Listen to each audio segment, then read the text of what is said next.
Hi, hey, hello, and welcome to another fine episode of a Colts podcast brought to you by Sports Illustrated and a Horseshoe Huddle. My name's Brandon. I'm joined by your co-host, my best friend, Andrew Moore. How you doing, sir? Pretty bland week in regards to news, but here we are. Having another good day, ready to rock. Not much in regards to news, but I would say in regards to what the Colts brass said this week, it kind of raised some eyebrows. Some people were a little upset about it. Some people, it just confirmed what they had been thinking all along. So I'm doing great, man. We're starting to transition from free agency into draft season, and doing good. Things are starting to slow down for me on the writing side of things, at least for now. So that's always been good. How's your week been? Not too bad. Rough day yesterday afternoon out of nowhere. Don't have any words to explain that. Don't want to explain that. But hey, everybody, listen. Go follow us at a Colts podcast on Twitter, Instagram, and Facebook. Where you get all your probably already broken news, some pictures of us, and it's a good time. We interact with our fans. But also, this just in, go check out the Indy draft guide. The link is going to be in the bio. The link's going to be on all of our things. Put together by Andrew Moore, Josh Carney, Zach Hicks, and Jake Arthur. Use the promo code DRAFT to save $1. Goes from $7.99 to $6.99. Now it goes from $9.99 to $8.99. $8.99. You save $1. Hey, $1's $1, $1's a buck. So go check that out. Basically, it's Dane Brugler's draft guide, but for the Colts. But better. Specifically. Better. Yeah, because it's for the Colts. It's better because it's for the Colts. And also, of course, the talented writers, Andrew Moore and Jake Arthur and Josh Carney put it together. And then also Zach Hicks. So it's a great draft guide. We've been working on it, and it drops on April 11th. So make sure you get your pre-order in. It's what we're going to be using on the show as we get into our draft episodes and everything. So it'll show how the players fit with the Colts, their player comps, how likely the Colts are to draft these guys. It's a lot of information in there if you're a Colts fan. So you'll definitely want to get that throughout draft season. Absolutely. And Andrew, listen, I know we're a Colts podcast. But, one and a half of us is a real big combat sports fan as well. Mostly UFC, but this week I'd be hard pressed to avoid talking about the massive fight that went down at the Oscars Monday night. Will Smith just blasted Chris Rock in the face. Amazing. Absolutely amazing, that whole situation. I'm not on anybody's side. I 100% believe it was real. I'm on Chris Rock's side. I think Will Smith's a little bit of a bitch for going up there and pulling that, but absolutely incredible. I woke up, I missed it. I was watching the Oscars, went to bed, missed the biggest moment. Okay. Woke up the next morning and the jokes were already there. The internet doesn't waste a breath. So what did you think about that whole situation? I mean, I really didn't watch it. I saw it blow up on Twitter, and I saw that it was the memes created from it. Absolutely incredible. You've been sending them to me all week. Stopped. I've been seeing more and more throughout the week, and absolutely incredible. I mean, I don't really have a side. I don't really follow that stuff. I just thought it was pretty funny to see what all went down. I mean, unbelievable. For a man to get up and smack a comedian for making a joke. I mean, by the way, why do you open the hand? You know what I mean? Like, if you're going to do something, punch the guy, but anyway, all right, let's dig in. Colts speak at the NFL owners meetings. We got Frank, we got Chris, got Mr. Irsay, Jimmy with the Colts. We got Jimmy from the Colts. So I don't know. I feel like you, analyst Andrew, has a lot to say about this. from Frank and honestly Jim, for the most part, I just felt like, these were normal conversations. I didn't have a chance to look into the Ballard chat since his was not put on video. Something I want to look into, but let's chat about it. What stood out most for you from all three of those chats? I think it just gave a lot of depth, and we got to peek behind the curtain of what went into all of these decisions that have gone on this offseason. I mean, in particular, the Carson Wentz trade, what they all thought about the late season collapse, how the Matt Ryan trade went down, and then kind of what their thinking was on that. I think out of the three, the one that stole the show obviously was Jim Irsay. And when you hear his comments, he's still very upset about how the season ended.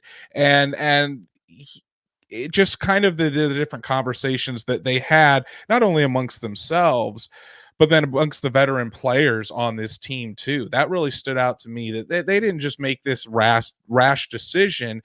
That it kind of brings me to the quote that Chris Ballard always says: the locker room knows. And the locker room wasn't all fully on board with Carson Wentz. So when he's lost the locker room, it's tough to bring him back in the first place. And then just everything on top of it, and then just hearing Irsay, Reich, and Ballard's comments this week at the owners' meetings, it really adds a perspective and something that we had kind of thought that was going on behind the scenes. Me and you had talked about it previously on the show, but it just kind of validated it, that it wasn't just a rash decision. They really looked into it, and then kind of the aspect of on the player side of things, that there were quite a few players that were on board with this direction as well. Yeah, and Matt makes a good point. As Ballard would say, the poison is still going through Irsay. I agree. You can't fault that man for being passionate about his team. That you can never. I mean, say what you will about Jim Irsay, how he can kind of go on long tirades. I mean, look at me; I go on long tirades every week. But you can't fault the man. You can't say he's not passionate and wants this Colts team to win more than anybody. Yeah, and a few things on that. I say Pat McAfee talked a lot this week too about not understanding the backlash of people talking shit about Irsay and his involvement. Jim Irsay grew up around football. I don't have any question about Jim Irsay's football knowledge. The dude, goofy as he may be, knows football. Dude knows football. And I do trust, for whatever reason, I do trust Jim Irsay. And two, there's a guy on Twitter, Mr. Duck, whatever the name of the quarterback is, Duck Ryan currently, formerly Duck Wentz. He was a big Wentz guy, and he was talking about Irsay, like it's bad. It's a bad view when the owner's getting involved in personnel decisions, yada, yada, yada. You know what? How do you bring a guy, like, I don't care what the off the field stuff was. Like you said, in the locker room, if those guys don't want somebody, the locker room knows. You could have backlash from Carson Wentz sticking around. We might not get we might not get Gus Bradley. I mean, we might not get a defensive coordinator. We might not get Yannick Ngakoue, because they think, you know what, they've got a shitty quarterback. I don't see a future. And then not to mention these free agents that re-sign with us, or, potential T.Y. Hilton type deals still, which I don't know how important that is to me from that, from a play aspect, but like just the idea if T.Y. Hilton would have drawn a line and said, if Carson's still here, I'm not coming back. We don't know that that's the case. Reggie Wayne hiring. Who knows if he wants to be a part of a team with a Carson Wentz-led offense. If he knows about the attitude issue, so that the character stuff affects more than just the football. Right. Absolutely. And I think, and the thing is too, the Colts brass did not say that Carson Wentz is a bad guy. No. I mean, Irsay went out of his way to say that he's a good person. He's a great man, a great father. It's just sometimes things don't work out. And in this case, it didn't work out. So why try to fool yourself and think think that it's going to get any better in year 2, or try to save face because you're afraid of what the public is going to think because you gave up a first and a third round pick for a guy that was only on your team for one season. You didn't make the playoffs. The Colts didn't do that. And I think I've got this quote from Irsay. And I think it kind of speaks volumes. I mean, he says, "I wish Carson well. I think he has a chance to go into a different environment and play great in Washington. It's just for us, it was something we had to move away from as a franchise. It was very obvious."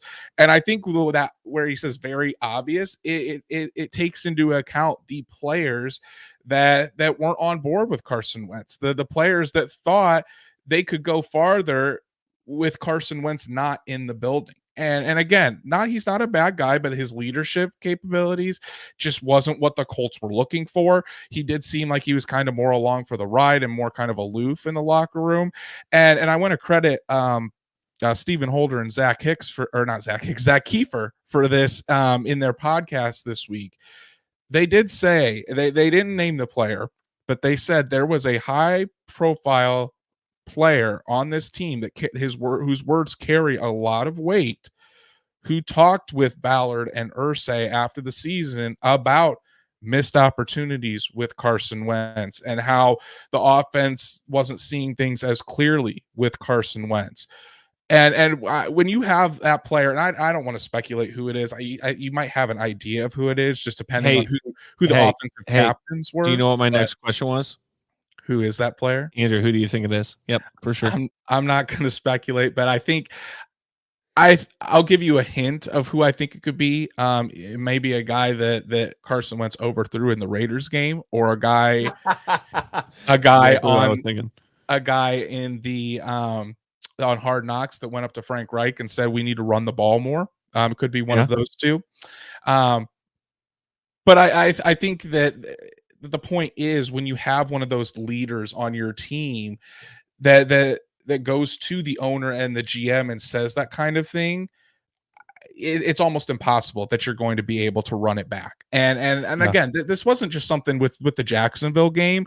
It was something that started to go all throughout the season. It started way ahead of this. And Irsay was talking, he even said, Jacksonville, he's like, no disrespect, but they're the worst team in the league. He came out and said that, and he said that they should have taken care of business, and he's 100% correct. Well, he talked about the inconsistency too, and that irritates the shit out of him. Ballard, Frank talked about that as well. Make your layups. It's something Ballard said. Make the layups. Don't make the offense harder than it needs to be. Frank can scheme wide receivers open so often, and Carson just would not take the easy throw. Let these athletes that the Colts have acquired and gotten, let them get the ball in their hands and go make a play. Instead, he's looking for that deep ball. He's making the offense harder. I think that's going to be a huge difference in 2022. You're going to see Matt Ryan make those easy throws, get the ball into Michael Pittman Jr. and Nyheim Hines' hands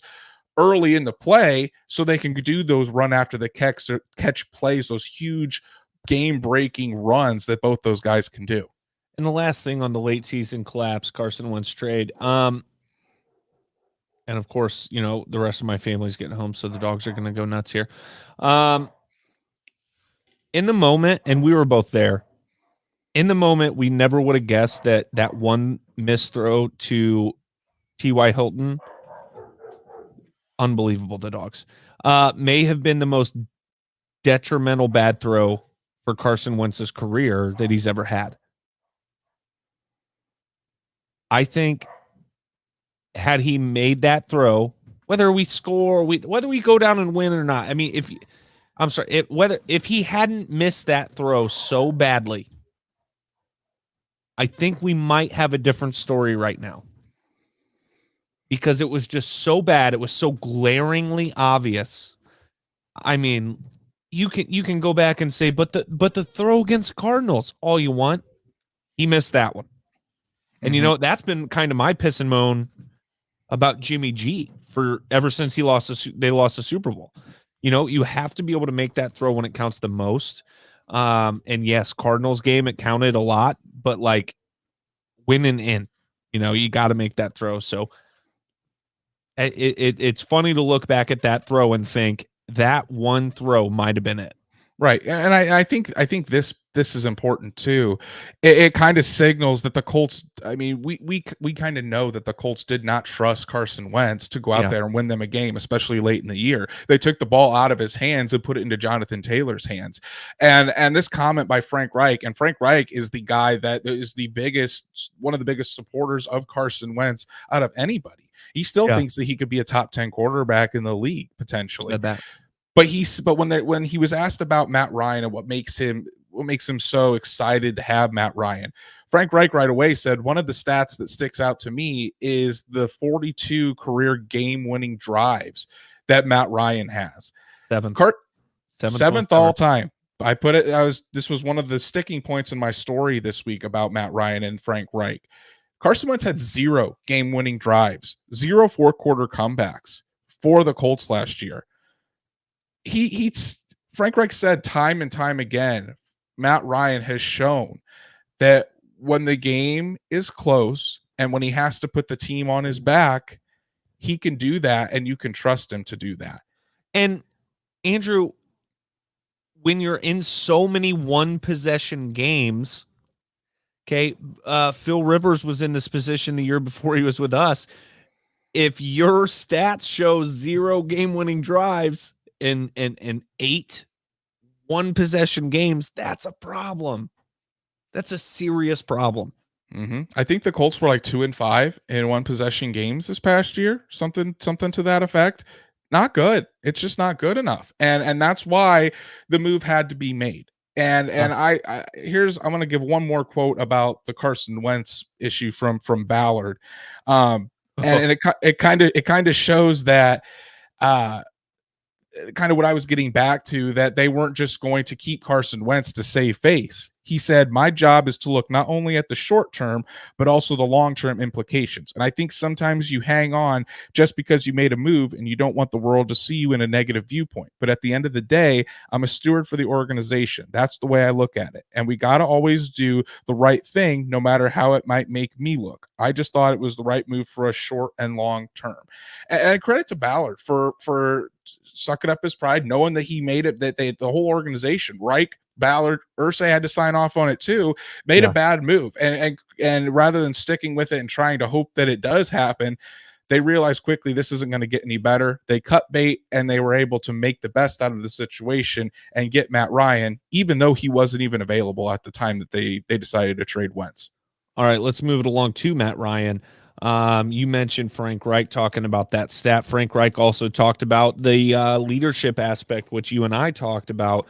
We knew from the moment we heard him talk in that press conference, which, don't get me wrong, I've heard Matt Ryan speak before, but I've never sat down and really paid attention to a whole press conference by any means. That man owns a room. And you said, before, like, Wentz was kind of the lame duck in the locker room, the passive whatever. Like, Matt Ryan is not going to be that guy. Matt Ryan is no stranger to change. And I think he's going to step up into this role great. And I think Frank Reich would feel the same way specifically. Let's talk about the Matt Ryan trade and what the 3 big leaders had to say about that. Yeah, I think you're spot on. I mean, he just feels like the adult in the room. He feels like a guy, a franchise quarterback. I mean, you saw him in the room. I love that. I love that response. Thank you. You sit here and you watch that press conference and you think of Matt Ryan and it reminds you of when Peyton Manning would give a press conference, when Phillip Rivers would give a press conference. These guys are just the quintessential leaders of a locker room, of an NFL franchise, in the face of a franchise. That's what it's supposed to look like. A guy that's mature, a guy that's very serious, and a guy that is very prepared as well. Stats Matt says to listen to Ryan's mic up, and that tells you all you need. All that made me think of him was yelling at Mohamed Sanu to get effing set. Yep. Exactly the thing that came to my mind. Same thing when Peyton Manning saying, "God damn it, Donald," on YouTube. If you haven't seen that one, go look it up. But yeah, it's just going to be a completely different feel in the locker room, a completely different feel to this offense. Matt Ryan gets it. And something that stood out to me when when listening to Frank Reich talk and kind of hearing just more about how this trade went down, Matt Ryan didn't just meet with the Colts and that's all he said, and that's what kind of convinced him to go to Indianapolis. Matt Ryan, he said that he uses Frank Wright, or him and Peyton Manning are close. He models his game after Peyton Manning. He reached out to Peyton and asked him about the Colts and how his fit would be. Yeah. He reached out to Phillip Rivers about how he would fit in Frank Reich's offense. He did his homework and he reached out to the appropriate parties that knew this team the best. The two guys that I mean, Peyton Manning, obviously the greatest player of all time, franchise history. Phillip Rivers, who had great success in 2020. Yeah, great success.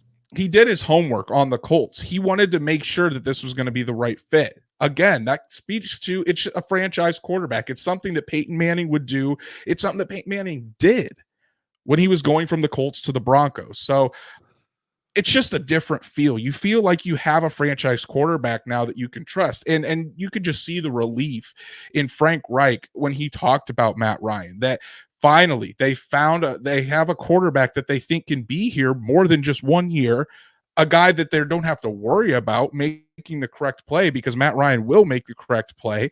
And it's just going to, I think, open up so many more things for this offense. So you can obviously tell that while the Colts probably did get a little lucky, Chris Ballard always says there's got to be a little bit of luck involved with these things. I don't know. I got distracted for a minute. I don't know. I think Frank talked about too how the collaboration between him and Matt that's to come. Mm-hmm. What he likes, what he thinks of our offense, what he's going to be able to do in our offense. And then we, everybody's talking about how much more involved Naheem Hines is going to be. Frank talked a lot about, I feel like, the offense with Matt Ryan in it. And even he said something that I said last week, a little bit of Phil Rivers, a little bit of Carson Wentz, somewhere in between there, but he's going to make it his own thing. So, analyst Brandon right on point there. But Frank talked about specifically how impressed he was with Matt's comments during that Zoom call when they were going over our offense and plays that we had and what he thought about those things. What kind of things do you think he was talking about? I think a lot of probably the return of the mesh concepts. Thank God. I'm a big fan of those mesh concepts, getting those guys cross and pass, getting those quick passes out to a guy like Michael Pittman Jr., that while he may be a wide receiver, this man's going to run the hell over you. Naheem Hines, a guy that you put the ball in his hands, that 4.3 speed, he's just going to make you look like an absolute fool out there. Get the ball into your playmakers' hands, get the ball out of your hands, and let them go to work. I fully expect that to be a big part of this offense. I expect not as much pressure on the offensive line because Matt Ryan is going to be getting the ball out quicker. So that's certainly going to help an offensive line that struggled a little bit due to not only play, but because of injuries. But that's why I think even with Matt Pryor at left tackle, who I'm high on, I have no problem with the Colts having Matt Pryor at left tackle. I think you're going to see them take a step up and become one of the elite offensive lines in the game. Stats Matt says right here, the return at the check down. And I don't think it's going to be as aggressive as it was in 2020 with Phillip Rivers. Yeah. But you are going to see Matt Ryan process a defense so fast. You're going to see similarities to him, or from him to Phillip Rivers, and even how Peyton Manning dissects the defense at the line of scrimmage. You're going to see more of that as well, and being able to get guys in the right spot, get guys on mismatches, and then if it's not there, you're going to have Jonathan Taylor, Naheem Hines, or even the tight end of Mo Alley Cox, Kylan Granson, to take those quick checkdowns and still continue to move the offense down the field rather than holding onto the ball too long, trying to spin out of things, and either getting sacked for a 10-yard loss or throwing a left-handed interception at the 1-yard line. I like that Carson Wentz wasn't good at either one. But when he did finally dump it to, a back out of the backfield or a scramble play and got it to a guy that made something out of a broken play. It was still never felt intentional. Matt Ryan, like you said, It didn't look easy. He made it right. much more difficult than it needed to be. Matt Ryan is going to process things so much more quickly that he's going to check down. He's not going to bail out. He is going to check down, and he's going to know it probably before we do. Carson Wentz, we were going, he's open. You know what I mean? He's open. I'm hoping, Matt Ryan is, I'm not giving Matt Ryan a gold freaking star, until he earns it. But I believe Matt Ryan is going to know when the check down needs to happen. He's going to do it efficiently. And I think that's much more exciting than, Carson, threw it left-handed to a guy as he was being tackled. Right. Right. Well, and the thing is too, the Colts aren't hiding the fact that they want to get Nyheim Hines the ball more, and they want to get him more involved. Frank Reich even said you could see Nyheim Hines line up a lot more in the slot this year, and I fully support that because Nyheim Hines played wide receiver or quite a bit of wide receiver in college as well. He's a good route runner. That way, you always hear them talk about we want to get the best 11 guys on the field. Yeah, I was going to go that direction too. The best 11 guys thing in regards to the tight end stuff. Carry on. Sorry. Well, Nyheim Hines is one of the best 11 players on that offense. So you have Jonathan Taylor in the backfield. You need to get Nyheim Hines out there, split out wider in the slot. And I fully expect that to happen. So love this comment by Stats Matt. Ryan won't sprain both ankles trying to shovel pass while being tackled by Aaron Donald either. Everybody, Stats Matt's going to be on the draft episode. He doesn't know it yet, but he's coming on. The Stats Matt, the third host of this show. But he's absolutely correct. It's just, again, I keep getting back to that thought that this is just, he's going to be what a franchise quarterback is supposed to look like. And I do like that you said, I'm not giving him a gold star. I'm not anointing Matt Ryan a top 5 quarterback just because he's joining the Colts. But I think you're not going to see. There's still a big problem for him too. Somebody throw the ball to. You're not going to see the dumb mistakes from the quarterback position that cost the Colts over and over and over again. Now, do I think the Colts are Super Bowl favorites with Matt Ryan? Again, no. But Jim does. Jimmy from the Colts, God bless his heart. But the thing is, too, without those mistakes, the Colts get into the playoffs next year, and anything can happen once you're in the playoffs. You just got to get there, win the division, maybe get a home playoff game as well. And who knows what can happen. The Colts are built to win in December and January, especially with Jonathan Taylor. They just need a quarterback to assist in getting them there as well. We got to move it along here, Andrew. Hopefully this next segment is short. There's really not any news or anything to update, and nothing we haven't talked about before. So what they need to add and the outlook on 2022, what did you hear our leaders talk about in regards to that? Because I didn't take away any specifics except for maybe what Irsay said, and a lot of people are speculating on that. Well, hell, let's just start there. Jim said that, there's a big move possibly coming. We're a front runner for the Honey Badger, from what I've heard lately. Do you think that is who he was referring to, and do you think that's a possibility? I think that could have been who he's referring to. It now seems like from some of Tyrann Mathieu's tweets that he could be heading to New Orleans. That just kind of came out today. So we'll see on that. I know the Colts are very interested in him. I know the Colts have put in an offer to Jarvis Landry. So that's something to keep an eye on just in case that happens. But we'll see what happens. I think what stood out to me though is that when talking about the wide receivers again, it doesn't seem like the Colts feel very pressured to add a veteran. I mean, they're surely going to keep in talks with T.Y. Hilton. That's always a possibility. I mean, I know Julio Jones's name was floated out there, but I haven't heard about any serious talks with his camp. But I think the Colts need to be careful, because if they're really expecting if they're going to rely on big jumps from Mike Strawn, Desmond Patman, Ashton Doolin, Paris Campbell, who can't stay healthy, I mean, they could be in trouble, because there's no I proven think losing Pascal's huge. I think losing Pascal's bigger than they think, but the Colts have been just going, and this is from a guy that doesn't want to spend big in free agency. Yeah. From me, Got to do something. They got to do something, because you can't just go into the season with Michael Pittman Jr. Michael Pittman Jr. goes down week 1. Who you throwing to? Your number Michael one Pittman wide Jr. is a really good wide receiver. He's pretty good wide receiver. He's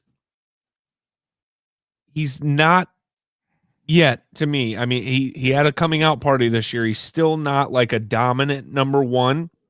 He's not Mike Evans.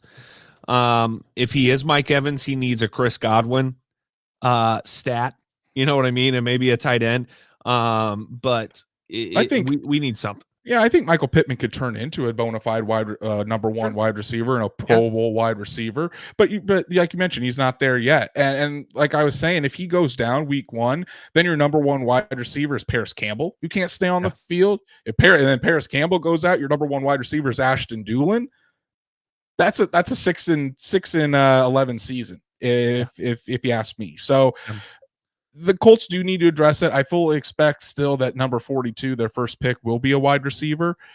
But you want to see them get more depth. You want to see a T.Y. Hilton come back, possibly a Jarvis Landry, Julio Jones. You need that veteran wide receiver to lead this young room. I can't believe you're open to Julio Jones. I legitimately can't believe it. It blows my mind. I'm open because honestly, like you were the number one to say, hey, like Julio Jones doesn't mean the Tennessee Titans are winning a Super Bowl. Everybody calm the hell down, which you're right. And I agreed with you at the time, but like I never expected to hear you say, and obviously I never expected Matt Ryan to be our quarterback either. I never expected though for you to be like, yeah, Julio Jones, why not, for the right price? Yeah, cheap 1 year prove it deal, because he's been injured and he's been. I don't know what he's going to prove. prove that he can stay healthy. Same thing that Paris Campbell needs to do in 2022. But they just need that veteran presence, another option. I would love Jarvis Landry. Reggie Wayne isn't putting 87 back on and trotting back out on that field. What if he did? All right. So do we have anything specific from the Irsay, Ballard, or Reich's mouths in regards to this that you want to mention, aside from what I already brought up? Not really. I mean, that's kind of what the talks were. Again, the Colts still do have the third most cap space, or second or third most cap space in the league. They've got plenty of space to make some moves, and I think that they're continuing to look. And I think at wide receiver, there's not really an option at tight end that I really like, but cornerback, safety, those are some of the areas I'd like to see him add.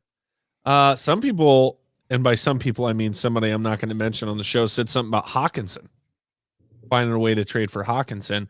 I think him and Matt Ryan would be an interesting combo, but that same person also said something about bringing Marlon Mack back and making Nyheim Hines a slot all the time. So, all right, let's move along. Some Colts free agency updates. I wish I had a button that said none. I mean, we kind of just talked about it. Yeah. Tyrann Mathieu, possibly Jarvis Landry. Who's the one you want to talk about? I don't remember if we talked about this last week or not. I don't remember when the Tyreek Hill trade happened. That was before our show last week. Or after? Yes, that was before. So Devontae Parker. Poor guy's not going to want to hang around in Miami much longer, right? There you go, Tyler. There's your wide receiver talk for you. Thank you. Devontae Parker, where's he going to land? Is he going to stay in Miami with those weapons? Where does he fit into that, if not with us? So the Dolphins did say this week that they don't plan on trading him, but I mean, teams say that all the time. That doesn't mean anything. Smoke screen season. Smoke screens. So I mean, the Colts were definitely interested in Devontae Parker. I think it was last year, even or the year before, trying to trade for him. So the Colts, there is interest from the Indianapolis Colts. I feel like Chris Ballard's come close to like breaking the rules and saying Devontae Parker's name. You know what I mean? Like, I really feel like it's been that close before. I mean, if they could get him for a 5th round pick or a 6th round pick, kind of similar to what the Titans paid for Robert Woods, I mean, I'd be about it. Yeah. So, other than that, wide receiver. Wide receiver. We're getting to the point. we're getting to the We talked point. about safety. Yeah, we're getting to that point where we're going to see fewer and fewer moves, especially by the Colts. I mean, we're in the area where they might get another one or two guys, but the majority of the rest of the guys are going to come in the draft or after the draft. And I saw a comment this week about not needing a safety and needing a corner. We kind of need a safety too, honestly. I mean, a safety wouldn't hurt. Corner, we picked up that face-on guy. We're kind of, it's looking like we're trusting Isaiah Rodgers with a step up at corner, right? So, I mean, depth, yeah, but I think we could use a big name safety just as badly. You think about it, there's no safety behind Julian Blackmon and Kari Willis right now. George Odom's with San Francisco. Andrew Sendejo's no longer with the team. There's no safety back there. Colts I think Colts will probably look in the draft for that as well. But yeah, safety, especially in a Gus Bradley defense that likes to play three safeties for a lot of the different packages. That's a good spot to look. So again, I think the Colts are fine. As Tyler says, Stephon Gilmore's still out there. Stephon Gilmore is not coming to the Colts. His price is going to be way too high. Is it? I think so. He's like right up there in that last year the Jets let Revis be there. You know what I mean? Like I feel like Gilmore's right there. Like one more year might be too much, but I thought the same about Xavier Rhodes, and we kept him for what, 2 years? 2 years, yeah. Yeah. The thing about Faison, though, is that Faison got paid around $4 million, and he started 9 games for the Raiders last year in Gus Bradley's defense. So Gus Bradley trusts Brandon Faison to be a starter. And Isaiah Rodgers performed admirably. I was fully on board with Isaiah Rodgers being a starter because I think he's a dog. So right now, I think the Colts are comfortable with Faison being one of the outside starters. All right, other Colts news. The former Colts left tackle, Tarik Glenn, will be inducted into the Ring of Honor at Lucas Oil Stadium during the 2022 season. Andrew, who got snubbed? Who got snubbed as far as snubbed for that spot? I wouldn't say anybody. I think Tarik Glenn should have been in there a long time ago. I'm just saying, you can't just put every Super Bowl 41 winner in this, the Ring of Honor. Oh, I mean, if they've got Jim Harbaugh in the Ring of Honor, I think Tarik Glenn is way more deserving than Jim Harbaugh to go in the Ring of Honor. Tarik Glenn was a 3-time Pro Bowler. The dude, I wrote an article about him this week. He, at 9 out of his 10 seasons with the Colts, didn't miss a game. Didn't miss a single start. 101 starts in a row at left tackle. Kept Peyton Manning pristine and clean for most of his career, and he made 3 straight Pro Bowls to end his career. Tarik Glenn was one of the catalysts and one of the best players on those 2000 Colts teams. So very well deserved and should have probably been put in quite some time ago. This dude, I literally found out about this yesterday. Hilarious. And I tweeted and I let people roast me about it. You know what I mean? Matt included. Shithead. I saw someone call you a casual. Somebody called me a casual, and that was funny. Somebody called me a casual a few weeks ago about the UFC. It wasn't funny because what I said was completely accurate, and everybody was roasting me about it. This was funny. Colts hire former Broncos head coach, and wasn't he the head coach of the Bears for Broncos, Bears, Panthers? You get it. There we go. As a senior, he's most known for Broncos, but yeah, as a senior defensive assistant. What a move. I love this move. Frank Reich said that they interviewed several high-profile names for this position, and it's something that they really wanted to get done. It's something that they don't want John Fox to just come in and learn their scheme. They want John Fox to add to Gus Bradley's scheme. And they talked about constantly evolving. It's kind of like what Press Taylor was for the Colts last year. Press Taylor is now the offensive coordinator for the Jaguars with Doug Peterson. But having John Fox and his experience on board, seeing what Gus Bradley's defense is, and then just adding little tweaks to it because of his experience, some things that he used to run to kind of add an extra layer to this Colts defense, because now you're thinking, okay, Well, at first you're thinking, oh, well, I know what Gus Bradley is going to run. Now there's John Fox in the equation, who's a completely different style than Gus Bradley. So there's going to take bits and pieces of what he runs, put it in there. I think it's going to be exciting to see. I really like this hire, and I think it's really going to help the defense for 2022 and beyond. Yeah, I like it. I like it a lot. Can't believe I didn't see it coming. I'm embarrassed, to be honest with you. But it was funny. I appreciate the roasting that I received on Twitter. That was a lot of fun. And in good spirits. I appreciate that, guys. With the next pick, Andrew, how was it? It wasn't my favorite episode, but first episode of these things. I thought it was a good setup. I mean, it showed that the Colts are, I mean, like we all know, the Colts are still pissed off about how the season ended. They don't include those last two games. I mean, they are fired up, pissed off still. They don't allow that in there if they're like, you know what, we're over it. 100%. Put it behind us. A quote that did stand out to me from the show is when Chris Ballard said, like I talked to the players and we need to fix this. Like the time to win is now. He said we need to find guys with high-end traits and guys that are going to help us win football games. And I think and even talking to the scout, like listening to the scouts talk, the scout said, we've been here for 5 years. Like it's time to win. Yeah. The whole demeanor of this entire organization has changed since Jacksonville. There's no longer we're in the building process. Like there's an urgency to all this. There's an urgency with the scouts, urgency with Ballard as he makes moves for Matt Ryan and Yannick Ngakoue, and they trade Carson Wentz. There's an urgency from Jim Irsay on down that the mediocrity is no longer acceptable. Right. Things need to change. And this Colts team is too talented and has too many good players for them to be missing the playoffs and be on the edge every single year. They need to start dominating the division and dominating their opponents. And the Colts, that's what they're going to try to do and try to get set up for this offseason. Last thing, you mentioned, and this, I mean, it's not from the episode, but it goes in line with what you just said. Jim Irsay's all chips in comment. He kind of took a step back to explain himself in his interview.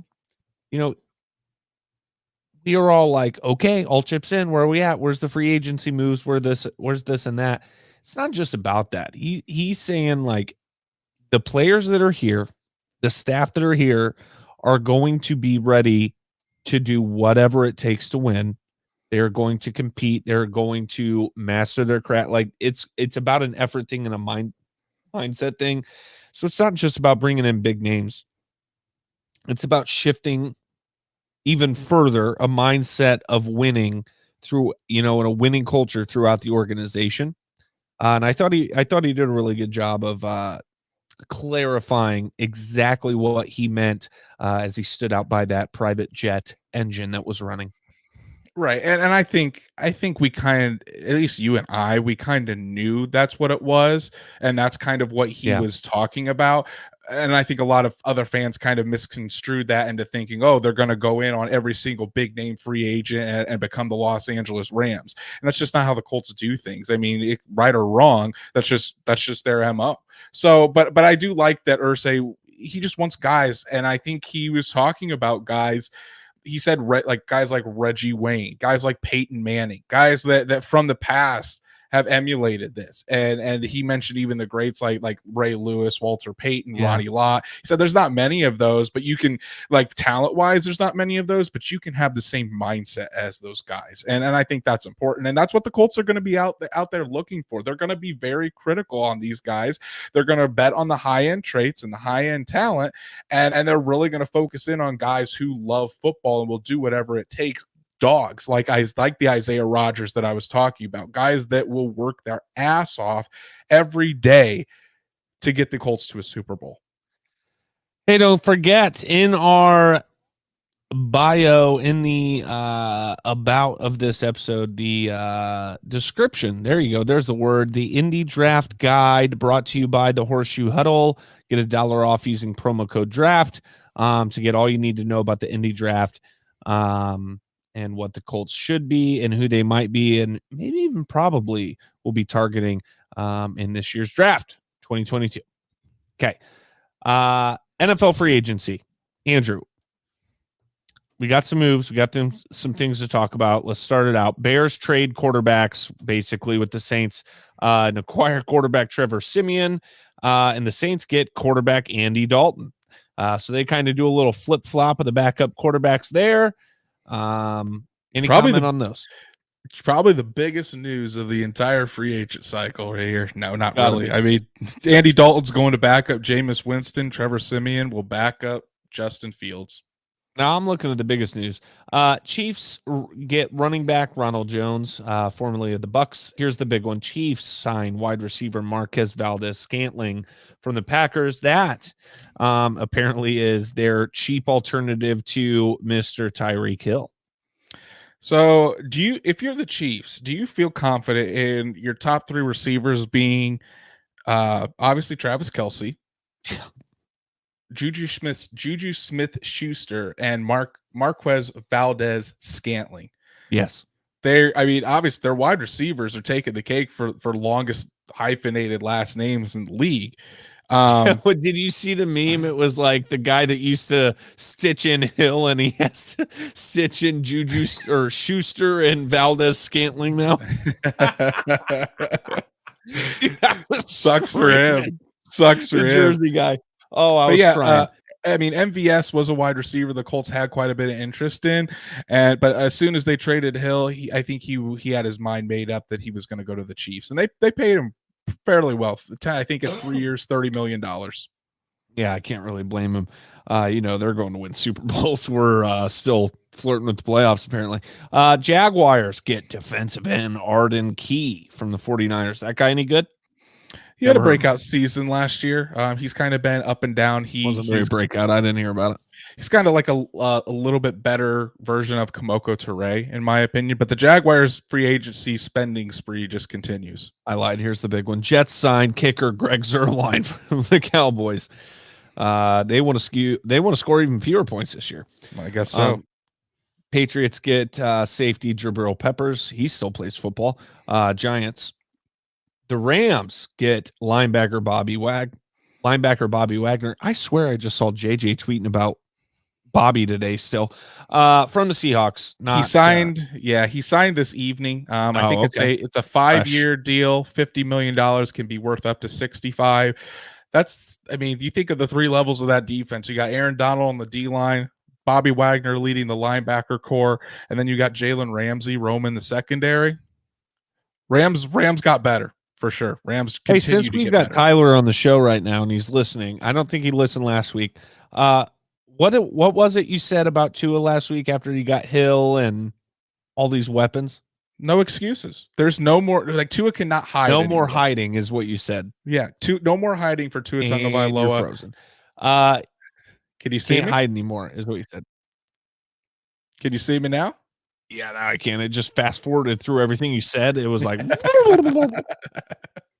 yeah, no more hiding for Tua Tagovailoa. Yeah, you get it. He's got to prove it this year. Absolutely. And Andrew, news around the league. Oh, did it? I skipped some stuff, huh? Re-signings. Eagles re-sign running back Boston Scott and defensive end Derek Barnett. Saints re-sign wide receiver Traquan Smith, and the Vikings re-sign cornerback Patrick Peters. Okay. Patrick Peterson. I just added the O-N on the end. So Patrick Peterson does go back to the Minnesota Vikings. Traquan Smith was a guy that I thought would be a really good fit for the Colts, and the Colts could get him cheap, but he ends up going back to the Saints. Yep. Tyler says, okay, excuses. I agree. Hiding is just disrespectful. Funny. All right, news around the league. Biggest news of the week, probably on all fronts. Buccaneers head coach Bruce Arians is retiring from coaching and moving to the Bucs front office. Defensive coordinator Todd Bowles has been picked as Arians' replacement. I mean, as far as the replacement, I think A lot it's of a great. retiring going on in that organization. There is, and who know? I mean, retiring from coaching, but he's still not retired. Brady retires, but then he unretires. But as far as the replacement, I think Todd Bowles, great pick because I mean, I thought Todd Bowles got the raw end of the deal with the New York Jets. Thought he was a really good No shit. defensive mind and a pretty good coach, and they just didn't give him anything to work with. So now he actually has things to work with. He's got Brady. He's got a great offense. He's the defense for the Bucs is outstanding. So yeah, I like the move as far as if you're going to replace a guy like BA, Todd Bowles is a good choice. NFL owners finally, Andrew loves this change. NFL owners agree to change overtime rules for the postseason only, where both teams are now guaranteed at least one possession. A proposal brought forth by the Colts and the Eagles. Ah. I mean, I'm still a guy that says, "Hey, stop them. Defense still matters." But defense I mean, is so hard. It's so hard to play good defense at that point in the game. I'm over it. It's too hard. I'm over it. It doesn't. Andrew, it doesn't bother me too much. The problem is if the coin flipped the other way, then the other team has to play the defense. You know what I mean? Like it's just not. It's not fair. It's not fair in a playoff in a one and done situation. It's not. So now it's fixed. Thank God. Saints safety Malcolm Jenkins retires after 13 seasons. It was about time. Yeah, he was starting to decline. Are you frozen again? Am I frozen? This broke ass internet this guy's got. Listen, I live out in Harlan, Indiana. There, it's a miracle that I have internet out here. But yeah, I mean, Michael Jenkins. I think it was time. Good career. Yeah, Malcolm Jenkins. You get it. All right. Good career, Andrew says. Let's move along. Ravens have signed head coach John Harbaugh to a 3-year extension through 2025. I just imagine I was actually thinking about this today. I didn't even see the extension, and I was just thinking about like John Harbaugh, Pete Carroll at this point, now that Russ is gone, Bill, obviously. There's just certain coaches out there that are going to be allowed to retire as the head coach of the organization. John Harbaugh's not going anywhere. Yeah, I was specifically thinking about him today, though, and I thought that's really funny. Just, I mean, incredible coach. John Harbaugh, Super Bowl winning coach. He gets the most out of his players. He always produces winning seasons. But yeah, you mentioned it. Belichick, Harbaugh, Mike Tomlin. I mean, those guys are the cream of the crop when it comes to head coaches in the league. Lamar's situation is interesting. Is this year that he needs to sign his extension? Is he going to hit the open market next year? What's going on there? I mean, I don't think he'll hit the open market. If he doesn't sign him, they're going to franchise tag him. I mean, he could bet on himself. Never mind. Stupid question. You absolutely can. But not often you see a starting quarterback get franchise tagged. Yeah, you could franchise tag him twice, and he might bet on himself if he doesn't like the extension that he's getting. He very well could do that. We'll see. It is out for Kirk Cousins. Yeah, it is kind of weird. I'm not sure what exactly the offer is, but I'm sure he's looking for Patrick Mahomes type money. Okay. Okay. Ravens. The Bills have reached an agreement between New York State and Erie County for a $1.4 billion, not million, billion new stadium in Orchard Park. Is it enclosed? It is not enclosed. Whoa. the designs that I saw, it wasn't enclosed. Now it does have like a canopy kind of thing where it's almost like 80% of it is covered. Kind of like how that stadium, and I think it's Tottenham over in London is. Yeah. But I would think if you're in Buffalo and you're getting a new stadium, when you have Josh Allen, a guy that can throw it a mile, give that man a dome. Give him a dome. Yeah. But I mean, it's just like the personality of that team, you know? When you go to Buffalo, you know you're in December, you're in for a shit day, and they don't care. You know what I mean? The fans don't give a shit. I can't wait to talk to Ben about this. They certainly cared when Jonathan Taylor ran for almost 200 yards and 5 tuds on him on a really crappy day in November. Yep. So, hey, maybe get a dome and instead use it for Josh Allen to throw it deep to Stephon Diggs, Gabriel Davis, and those weapons that he has, instead of thinking you're a tough team because Jonathan Taylor is going to come in there and kick your ass.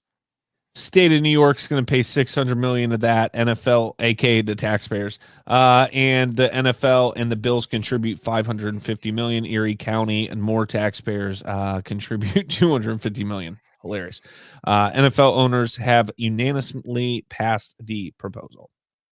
Which, yeah, because I mean, the Buffalo Bills Stadium now is hot garbage. So, yeah, I mean, if the Bills team that I still need to go visit one of the away games, so maybe when that new stadium's built, we might have to go check it out. Hey, I know a guy. I mean, he has tickets all the time. He's like, yeah, I'm going to Buffalo this weekend. Well, let's do it. He great guy. You got to meet this guy. 2023 NFL draft will take place in Kansas City, while the 2024 draft will take place in Detroit. Why? Great. Okay.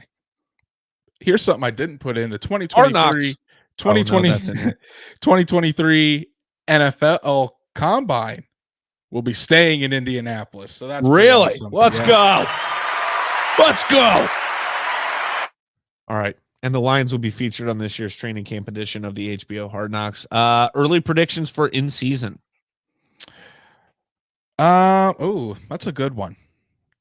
I'm gonna go. It's got to be a team that's gonna be a fringe playoff. Do they do the Browns? No, they just did the Browns a couple years ago for preseason Hard Knocks. But Deshaun Watson, I don't know how. I don't think they want that. I don't know if they'd want that. Vikings, Broncos with Russell Wilson. Ooh, yep, there we go. Like that. Raiders with Derek Carr, or are they still doing it? That it can't be a few years ago. It can't be a new coach. Say Josh McDaniels is a new for coach. The in season. I don't know for the in season. I mean, I'd like the Broncos. I'd like to Broncos see the Broncos. Would be sick. Patriots. Bill's not allowing that. Bill's not allowing that. Do live. All right. In season, Titans or Raiders. Get out. No Raiders, so I guess Titans. Ooh, I wouldn't mind Vrabes. Patriots would be awesome. That's it. Go home. You don't have to go home, but you can't stay here. That's what they say. Go follow us at a Colts podcast on Twitter, Instagram, and Facebook. And of course, again, go check out that Indy draft guide put together by Andrew Moore, Jake Arthur, Zach Hicks, and Josh Carney. Call him Josh Clowney. But when did he get a check mark? Has he had the check mark? Yeah, our boy Josh has always been verified. How long has Josh had the verified? I need verified. Josh, if you're watching, I don't want a single penny of this draft guide nonsense. I just want to be verified on Twitter. Make it happen. I still need to get verified myself. I know. Big J journalist over here. I don't think they want me verified. Anyway. No, not the Commanders, Matt. Shut up. We don't want 2 seasons of Carson Wentz. Anything else, Andrew? Enjoy draft season's coming up, so we're going to be diving headfirst into draft content. Let's see if we can. Hey, people in the chat, people in the comments. Let's see if we can get Brandon to watch some film this year on some prospects. Yeah, send me the tool or whatever. I'll watch some film for you, you freaking homo. Go Colts. Go Colts. Let this moment become a cherished memory, and then remember, a legacy is only worthwhile when there is a future to fuel. God bless you, and God bless football.